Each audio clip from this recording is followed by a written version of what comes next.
actually isn't a lot of opining on the human psychological reaction to the apocalypse. It's mostly about like the angels, the preconditions, the dragon, like all of the logistics of how the apocalypse will unfold. We tend to forget this about Christianity, but it did start as an end times cult.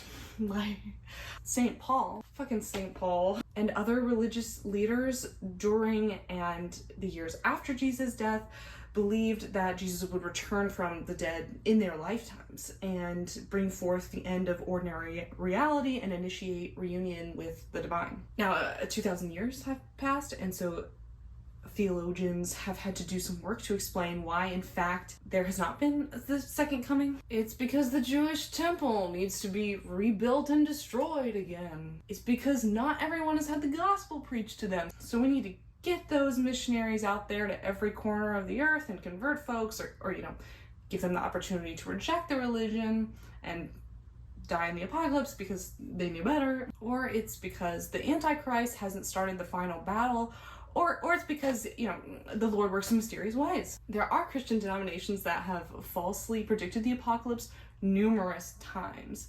Jehovah's Witnesses have predicted the apocalypse like 5 different times throughout the last 200 years, and each time they've had to come up with some excuse as to why, in fact, the apocalypse did not happen the way they said it would. They were really obsessed with the year 1925, and when 1926 inevitably came, their publication Watchtower was like, some anticipated that the work would end in 1925, but the Lord did not state so.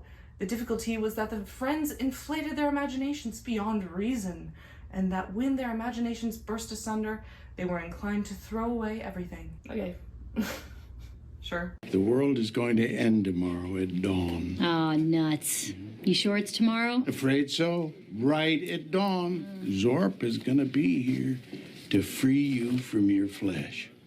For what? But this is essentially what Christianity was like when Jesus was alive and in the decades after. That's part of why Jesus is like, abandon your wife and kids and go with me, because who even cares about future generations? The apocalypse is gonna come. We're all gonna be, reunited with my father, etc., etc.